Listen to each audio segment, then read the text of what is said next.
Hello and welcome to Most Haunted. This week we've returned to the infamous Elvaston Castle in Derby. Yes, we have trod this ground before and dare to return once more to the scene of 2004's live summer solstice investigation. With mysterious movement of boxes and stones thrown down the stairs.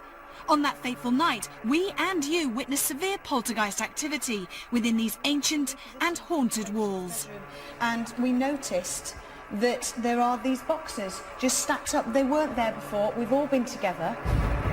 Elvaston is a Grade 2 listed building that sits southeast of Derby city centre.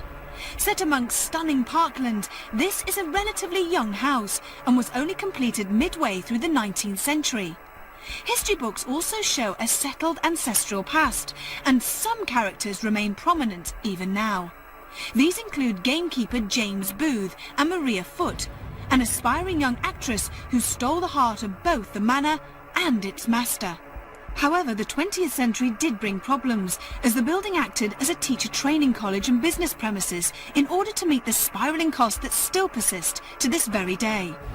Now lying in disuse, public access may have been possible for decades, but will the ghosts from Elvaston's past come back to haunt our team today? There's been habitation on this site, certainly since the Vikings came here. There is a small part of the house that goes back to the Elizabethan times, but the vast majority of the place was built around 1813 and is Gothic in style. This Gothic hall has ghostly activity, usually in the dead of night. Footsteps are heard walking through here, and doors often open and close on their own when there's nobody around. There's various ghosts, but probably the most prolific is the Grey Lady. Here on the gallery, a woman in grey has been seen roaming in this particular area, though nobody knows who she once was. But she also comes out of the house and walks along the pathway that's behind me to the graveyard, and she's often seen wandering the graveyard as well. There's a ghost on the top floor in the servants' quarters, believed to be either a gamekeeper or the gardener. It's said that this gardener's chair has been seen moving on its own on the upper floor of the atrium. The ghost of a man has also been seen here too. Could it be the ghost of Jim Booth, who used to be the old gamekeeper? In my opinion, that's probably the scariest part of the whole castle. Whether I'll pluck up courage to go there on my own, I very much doubt it, to be quite honest with you, because remember, I know just how haunted this place is. The ghost of a scullery maid has been seen throughout the castle, but in particular, she's seen here in the kitchen. She allegedly became pregnant and then committed suicide. Electricity turns itself on and off, and the sounds of dripping water is heard on a regular basis.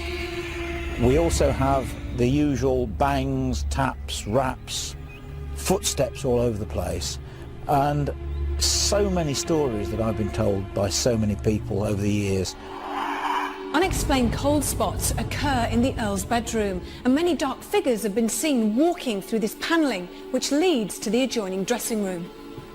So who are the ghosts that still roam Elvaston Castle, and what causes all the paranormal activity? We have 24 hours to find out. Parapsychologist Kieran O'Keefe well remembers his first full Most Haunted investigation and hopes for more of the same on our return to Derbyshire.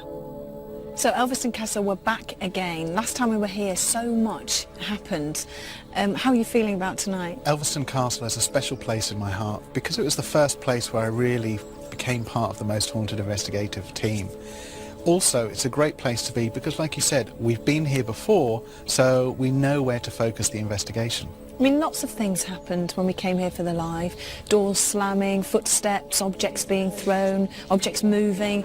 Do you think the same things are going to happen, or in most cases when you come to haunted locations, are we looking for the same thing, or are we trying to find something else? The great thing about coming back here is that fundamentally we've got the same team that are here. We've got a few new members, but the core crew is the same. Now, all of that phenomena happened around the crew, so hopefully, yeah, it should happen again. Now, for me, one of the most frightening things that happened to us on the live was, as we've already mentioned, the stone throwing. Now, is that quite a common, is that quite common poltergeist activity? Yeah, and it's interesting that you make the distinction. It's poltergeist activity as opposed to haunting activity. So it could be focused around a particular person, or it could be focused around a location. But it's not unusual activity for that to occur. And what's your take on that? I mean, do you think it's all in the mind when people are being pelted with stones, or is it, you know, do you have a logical explanation? Well, as a scientist, we are always looking for logical explanations, and one thing we have to be sure of is that there's no natural explanation for it. So the first thing would be to have lock-off cameras in every particular location where the stones could have come from. In addition, making sure that there's no loose stones either on the ceiling or on the walls.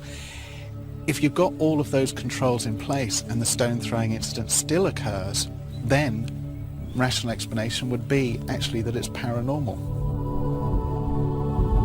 So with Kieran's control measures in place, would we encounter paranormal proof or yet more mystery?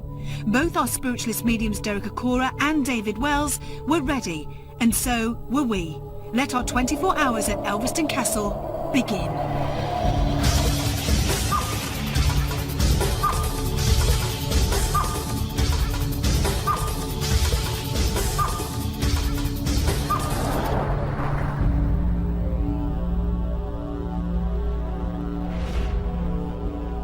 Since we've entered this area here, I feel like this swirling sensation that's come around us and of movement. So I feel that we have got an active, if not more than one active individual spirit that's in this very, very big building castle.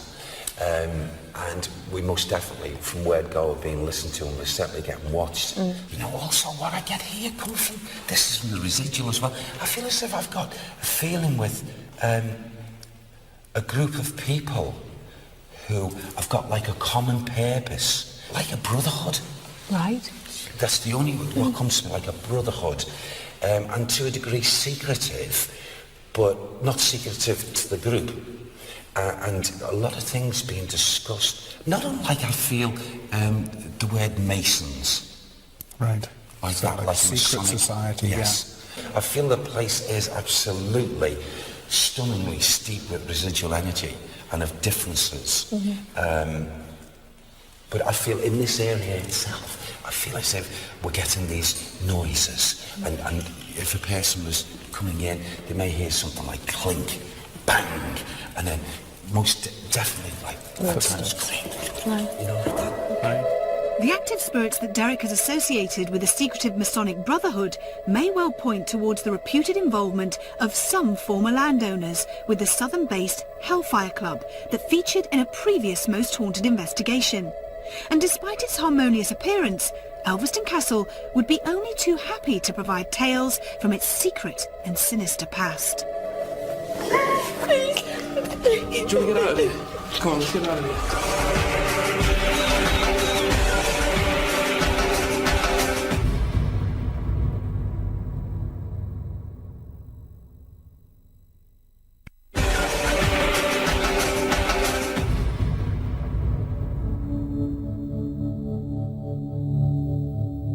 Derbyshire has provided Most Haunted and its viewers with many eerie accounts over the past 6 series. And today we've returned to one of the most puzzling properties ever to be investigated, Elvaston Castle. But this hidden gem conceals far more than we first thought, alluding to the property's part in a secret, even sleazy past. But would such shameful associations still exist as we move upstairs? So is anything coming to you as you come in here? Well, coming through, even going into that other room, although we've not yet walked into it, it's residual. Reams and reams of what I want to do, take over from the energies, as to laugh, talk, be in a very jovial sort of atmosphere here. And that atmosphere seems to be like coming out, and it's like people would sit here and walk through into this particular room here. It's like as if, the only way I can describe it, it's like from the residual energy, people sitting round, talking, jovial, laughter, mixture of everything, laughter. Mariah. Mariah. There's a lady who comes here called Mariah.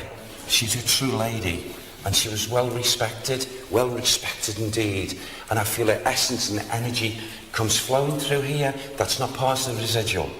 She moves about. She comes in. She gets annoyed because she sees so many people coming here. I feel she's annoyed over the psychics or people who've been here before. And it's like a repeat. And she's just getting fed up with it. She doesn't want people to be coming here on this regular basis. Does she feel as though they're disturbing her, or is it because they're trying to contact her? I feel yes, they're asking of a contact. She's listening and watching, and 9 times out of 10, she doesn't want to. She's annoyed with it. I don't know whether she's actually made this like verbal or even shown herself contact to these other psychics, mediums, but she's entirely, and even Sam's backing up, she's absolutely entirely fed up with it all. Oh, all right, this one needs out. She's annoyed because they annoy not just her, but they annoy the 2 little ones that are in this building. There's 2 spirit children, 2 little ones. One is most definitely a boy, and the boy gets disturbed. Is the other one a girl child? Yes. The building that we see today may occasionally open its doors to the public, but for one active but reclusive female, this is a far from welcome disruption. Perhaps further clues to her identity may lie in the Earl's bedroom. The first feelings that come to me here is if I just want to feel as if I want to come in, relax and unwind, and just like, you know, rest. So, has this been a bedroom area, you see? And it's like me saying if I want to rest. She certainly comes in here, whether she belongs here or has had experience of being here, of sleeping or what have you. And I get, there's other areas, but she knows about this lady. She moves about. She is not static. Right. But I want to say bedroom, but in here also, I want to go as if I'm getting a feeling of, and this is not down to the lady, a feeling of movement, separate movement. I feel that has something to do, this phenomena, this spirit energy, dark spirit energy, is probably born out of a person who's actually lived at some point in time here, has lost their life, and would be a person that was in... Oh, thanks Sam, thank you, bless you. This soul who's done something despicable here in this castle, and has not really found peace since leaving the physical body, and it's like a replay of coming around, hasn't really moved on. Right. So we have got one at this moment in time that I can virtually, well, as far as I'm concerned as a medium, can guarantee has not moved on, and probably needs to be contacted, talked to try and help them move on. Right. Any idea why have they done something? Yes, they've done something. He's What, done like something murder despicable. Right. Is there a surname with Mariah? Sam, can you help me with this? Okay, Mariah Harrington. Mariah Harrington. Okay. She's a good soul. She's not a bad soul, but I feel she's got this pent up, even to this present day, annoyance. Elvaston may hold many memories for the kindred spirits that once called it home. But what was the despicable act that also exists in the castle's residual energy? A move to the kitchen would hold an answer. It does appear to be like a kitchen, large kitchen. Yeah. And I feel at some point it was a place where food, because as we walked in, coming from the residual energy, there's most definitely this like busyness in here, also fragrances of food. However, move that aside, I get this like depth of unease. Here, something very bad happened has happened, and To a male or to a female, or to a group? To a female, and I feel a young woman that would be quite simply violated, raped, and then feeling this like hopelessness, and then suddenly finding that she's in a demise, she's in a situation where maybe she realised she'd become pregnant. You know, I also guess, I don't know if this is how her fate was finally met, but it's if I've got this ligature around my neck, as if like maybe she self-inflicted, you know, hung herself. So she became pregnant, she couldn't deal with it, she was so depressed she killed herself. Once more, Most Haunted has learned that a tale of dishonour and heartbreak can lie beneath even the most harmonious of homes. And intriguingly, David Wells' earlier reading of this room has also hit upon a servant's tormented soul. In here it's personal, it's very personal distress. It's very heavy sadness, it's this female spirit. The kitchen maid, I know we're clearly in the kitchen, but she seems of that sort. She doesn't seem as if she's particularly high up. It is the classic, the master's baby. Right. Kill yourself, or do what I'm going to do, which isn't making light of it. It's kind of thinking to herself, one hand that she knows she shouldn't have done anything, the other hand is saying, yeah, but he pays my salary. The distress that has been sensed in the kitchen does hold a connection to previous reports of a scullery maid seen in here. The very same maid who is thought to have taken her own life after becoming pregnant by male gentry. Perhaps a move to the more refined first floor bedrooms would offer David a pleasant respite. In here, I have movement of an astral, but it's either he's either cloaking himself, it's a male, or it may be a robed figure, so a monk or a priest of some sort, and he's walking through towards that room here. But he's in it's almost like a brown robe, or a very dark brown robe. And what is particularly interesting for me with this one, he's very silent. There is nothing from him at all. It's almost like it's just a shape, then he moves. And that would be the same in terms of the experiences that people have? They wouldn't hear anything from him? I think that's what they're trying to relay to me, that he's not turning towards me. I'm trying to get in there to see if there's a face or what I'm looking at here. But there's nothing, it's completely silent, absolutely, and that's something that's important about it. Right. It's very still, the astral itself is very still, and it's almost like he's a through walls job. Why do you think he's connected to this particular room and this area? And he is this area, right, it is just this area. When I ask that question, I get the word back at me, it's guardianship. There's guardianship. Now, it seems like it's guardianship of an individual. So it's an individual guardianship. So it's not the house, not the space, it seems like he's protecting one person, and I don't know who that is. We may find later on. Any names of this man? There's nothing from him. He is completely flat. There is nothing from him. I can't get anything other than he's male, this cloak, and just this silence as he moves. So, in exactly the same room where Derek later pointed to a secretive brotherhood, we've now heard David's sensory image of a monk. And is this cloaked figure guarding the secrets that eventually forced the notorious 18th century organisation underground? But as we soon realised, David's link to this man didn't end here. I think he's...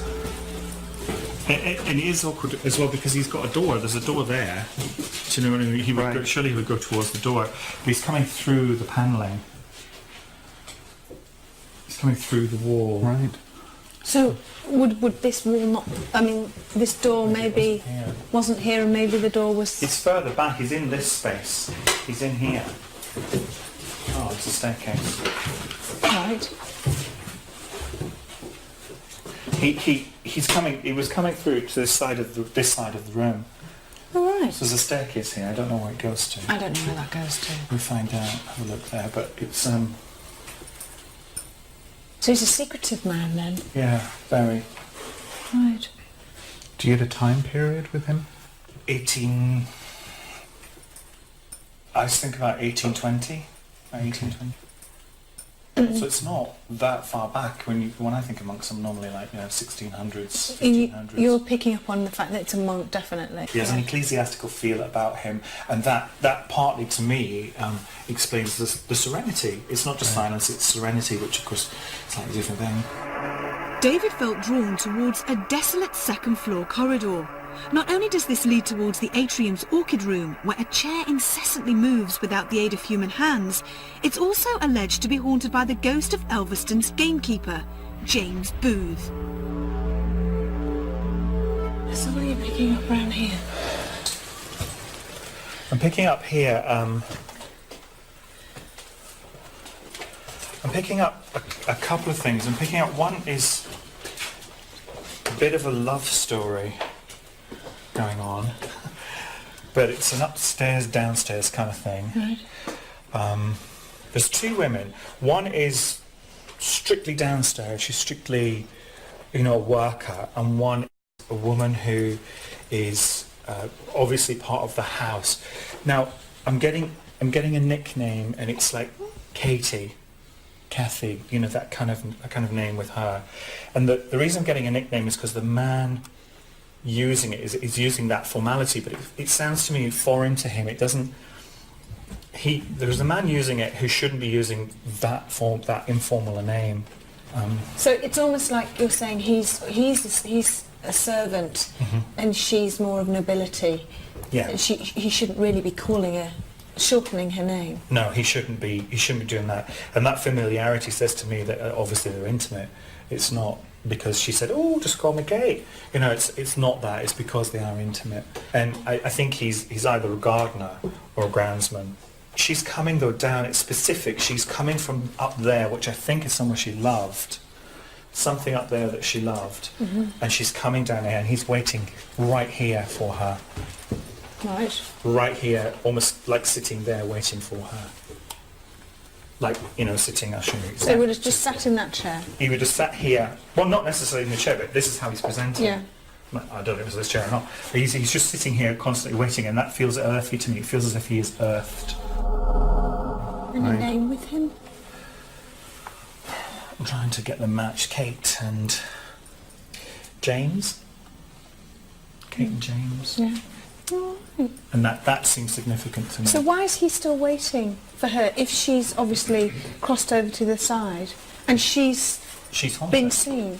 She haunts as well as him. But why are they not seeing each other? Well, they do. I suggest they do. And what's happening is he will sit here and wait, and then when she comes down, he's here. So they're actually a ghostly item. And reenacting things? Yeah. I want to twist the chair. Why do you want to twist it? It seems like he comes... Does he come from... I don't know what's up there, but it seems like he comes down here and sits and waits. So if his seat's not there, will he do that to wait for her?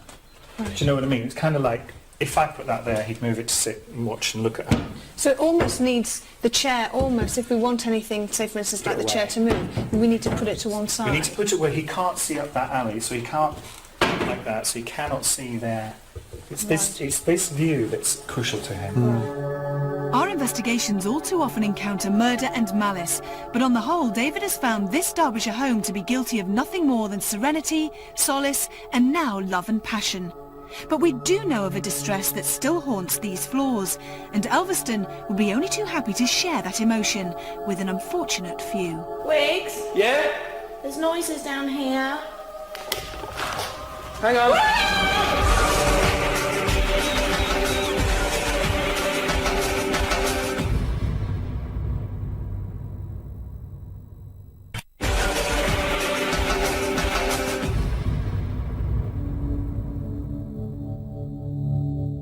With Elvaston Castle now cloaked in darkness, we switch into night vision and begin the first of our many vigils by reassembling in the kitchen. Richard, Stuart and Ian watch as Derek opens a séance. But would anyone be listening, and who would choose to respond? Oh, I'm aware to my left-hand side here, Rich. I don't know if you can feel this here. To the left-hand side, there's an energy building to me. I can't ascertain yet whether it's male or female. Sam tells me it's William that's come here, that is around us. Is it William Barrow? Can everybody else hear footsteps or anything? Yeah.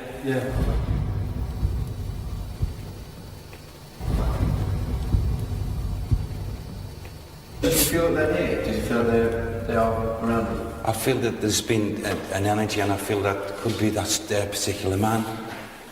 There's also, you know, I'm starting to become aware, it's only mild, it's not strong, but starting to become aware of a woman's energy that's come in as well. Mariah Foot, is that you? Knock, please. Oh, come Yes. on. Mariah Foot, is that how we pronounce your name? Yes.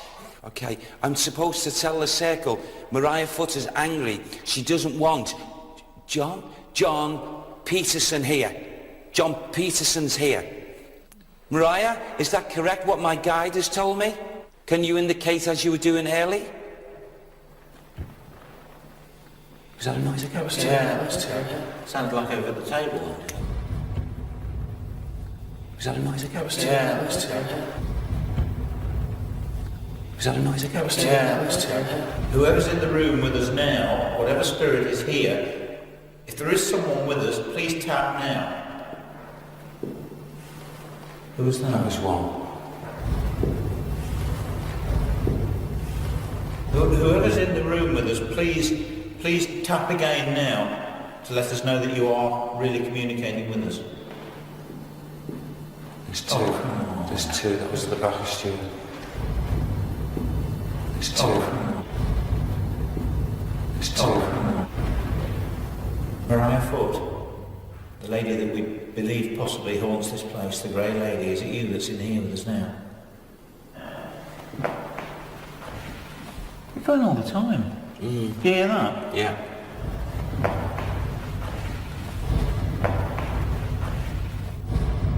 Once this séance had been closed, we were left feeling that this series of auditory responses appear to have highlighted one of the ladies that played a prominent part in the castle's past. But who are John Peterson and William Barrow? Are these Maria Foot's much-loved husband, Beau Petersham, and the man that they entrusted to build Elvaston's monumental gardens, William Barron? The castle's supposedly serene aura had also brought out two unashamedly brave souls amongst our crew, who both chose to go it alone. I honestly can't tell you how much my heart is beating.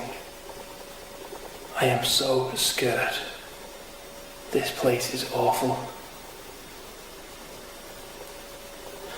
I mean, I don't even call out for anything to happen, but I really don't want it to. And one long, creepy corridor away stood Rachel, just yards from the kitchen that we'd earlier been forewarned as an area of personal distress. I can hear somebody. But what am I doing on my own? I haven't turned my torch off.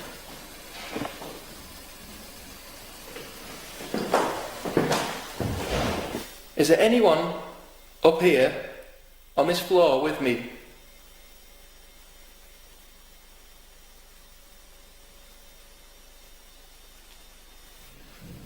I really don't like it.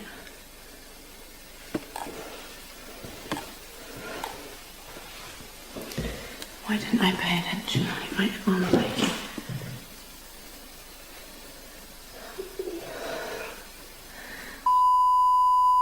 I can't turn the light off and it's freezing down here.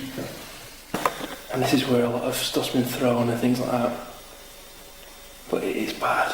It's pitch black, I can't see a thing now. And it's awful, my eyes keep playing tricks on me. I keep seeing shadows here and quick flashes there and... Oh.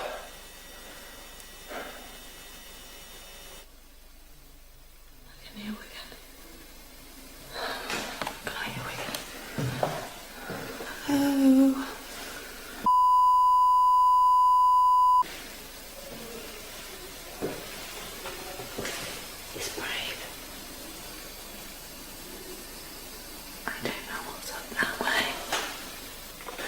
If there's anyone in this room with me now, can you give me a light anomaly?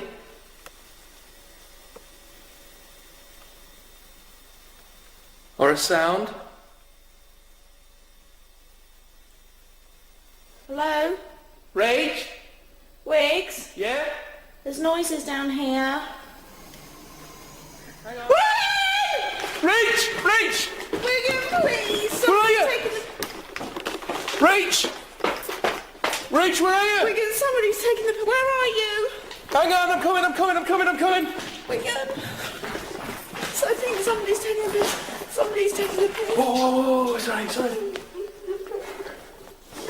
Please. Do you want to get out of here? Come on, let's get out of here. Come on, let's go. Come on, let's just get out of here. What's up? I heard the door bang. Just as I stood here and I heard dripping down there. And then I heard the door bang somewhere along the end. And I stood there. And I said hello. Because I heard the door bang and said hello. And then I heard something go like that really loud, really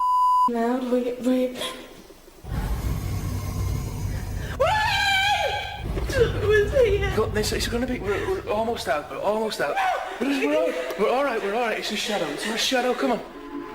Rachel's investigation of a slamming door had been halted in stunning fashion, as not for the first time on our travels, a female crew member has been forced to endure a horrifying breath right next to their ear. Whilst Ian's frantic efforts to get there had also left him visibly shaken, and far more worryingly, we can still find no rational explanation for Rachel's frightening ordeal. And having clearly found danger downstairs, Carl chose the first floor for his lone vigil, surely a far safer haven. Is anyone there?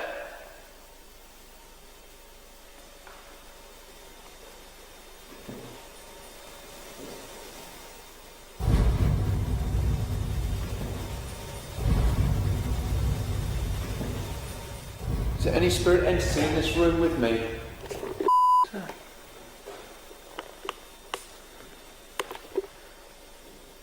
Is anyone here with me in this room?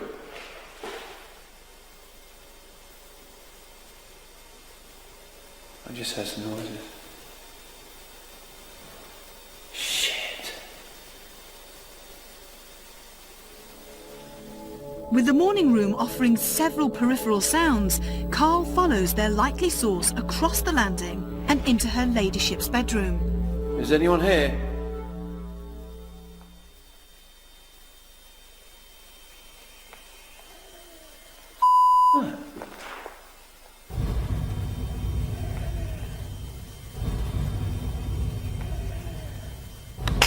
Headache.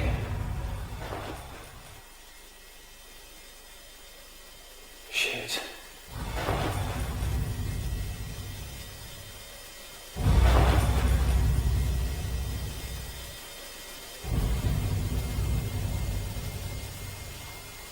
Is that you?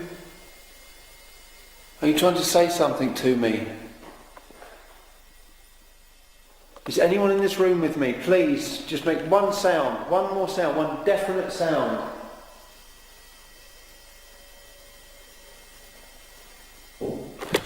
Shit! That came from over here.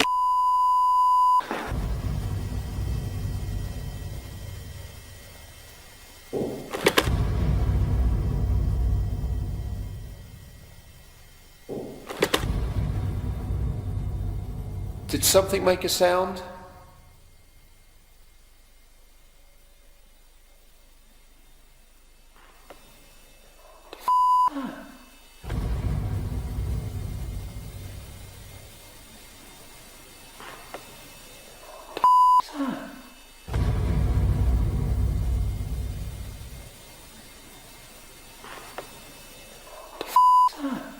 It's coming from over here. I'm looking now. I've got to look. That came from over here. There's nothing in there. There's nothing in this cupboard. I'm opening this one. There's nothing here at all. Oh! Shit! Shit. Something just touched me. That's me, isn't it?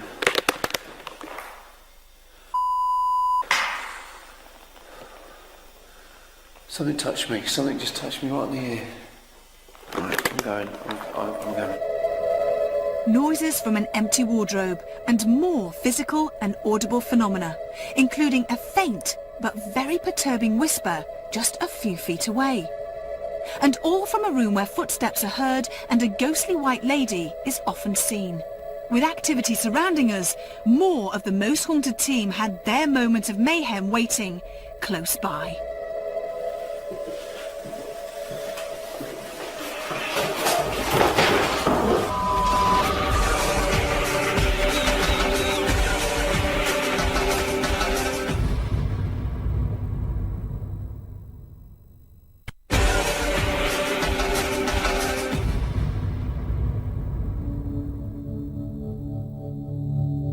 Most Haunted are finding their return to Derby's Elvaston Castle every bit as daunting as their first investigation in 2004.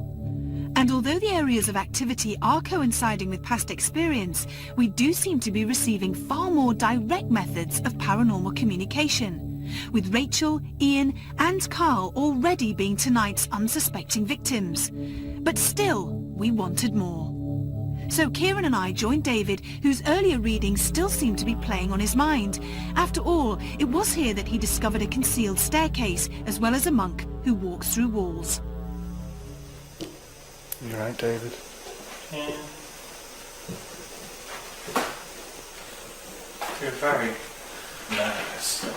You feel nervous? I feel a little bit nervous here, yeah. Why? I don't know, I just feel... This Hujid thing, I don't like astrals I can't get a grip on. I don't mind if they're nasty or whether I can get a measure of them, you know? Why does that go through the door? Because of the staircase, doesn't it? Yeah, to a small derelict. What looks as though it might have been a bedroom. So it's a secret room. Should we go up and It's not so Have a explore? Have an explore. Yeah. Let's explore.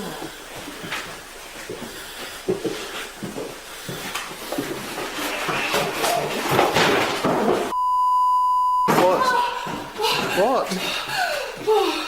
What was that?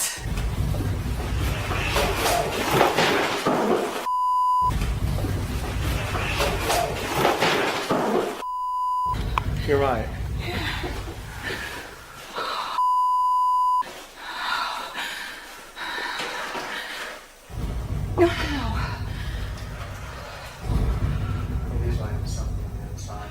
Oh, don't. Something pushing against it. Yeah. Fucking hell.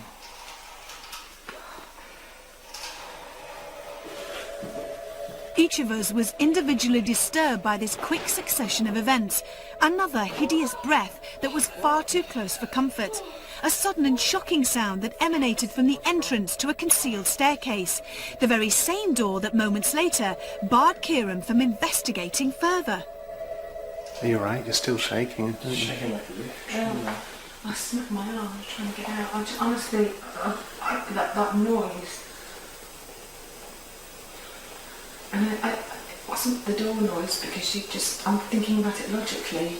It wasn't the door noise because when you pushed the door, it wasn't the same noise. And it's not like you went and pushed it really quickly. No. It was a...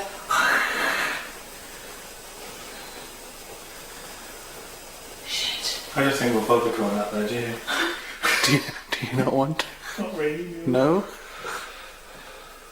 I don't mind. But if the two of you, yeah, if you're that...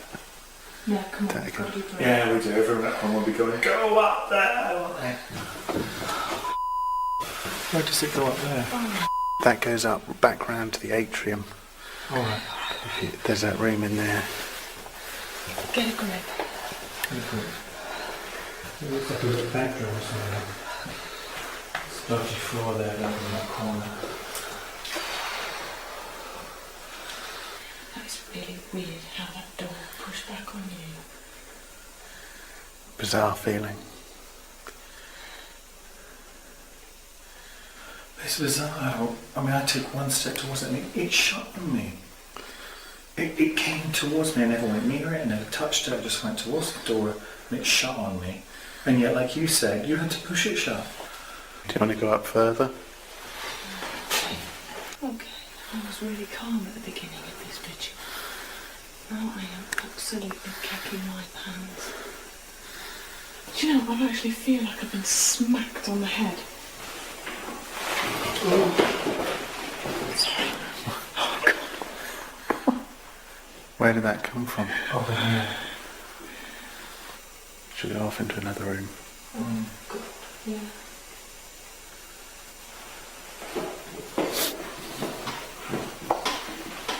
Steps up. Hold on. I just heard some knocking from in here.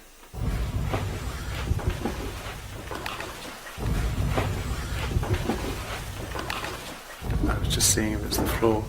Hold on.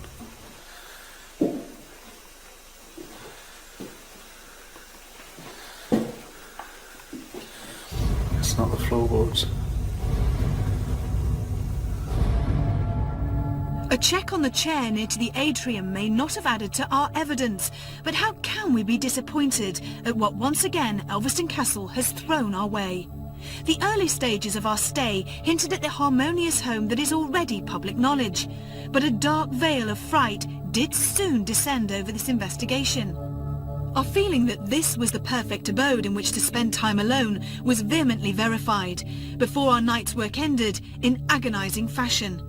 From psychologist to psychic and skeptic to believer, this seemed to be evidence that left each and every one of us amazed at Elvaston's astral energy. Elvaston's lived up to expectations, as I knew it would. Extremely haunted place. A lot of the phenomena that was captured at the castle didn't actually tie into the phenomena that was captured on an earlier investigation in one of the live programs. However, some fascinating phenomena was captured. A fantastic incident upstairs in the morning room, the area where Lady Harrington's bedroom. Carl went off on his own. Still don't know how he does it, but he actually heard noises and he heard some form of voice. Not sure what it was, but he came back shocked, to say the least. Where the morning, there are other adjacent rooms, and we can't be 100% certain that there weren't other people in those rooms. What we can be sure of is that certainly none of the most haunted crew were actually in any of those other rooms. They were all in the crew room at the time. But still, we have to treat it with a little bit of scepticism. Rachel, alone, I don't know how she did it, went off to the area of the kitchens. She heard a door slam, and then she heard a noise in her ear. You can hear the voice very, very clearly. And in addition to that, we know, because these were lone vigils, that she wasn't with anybody. For this reason, I'm very, very impressed by the auditory phenomena that Rachel experienced. At one point on a vigil conducted by David, Yvette and myself, Yvette suggested going off exploring. In the panelled room, David and Yvette were both extremely scared by what happened. David was stepping over the threshold and the door almost seemed to attack him. It moved forward violently, and at exactly the same time, Yvette heard a really unusual sound. She described it almost as though it was an aggressive cat.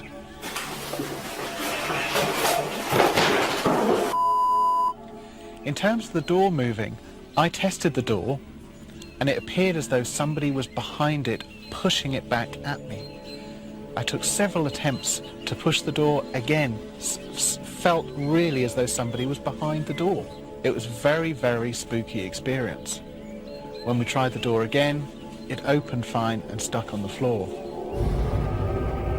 Just one of the many mysteries that we leave behind at Elvaston Castle, and a 24-hour investigation that provided us with both peace and panic. Until next time, sleep tight.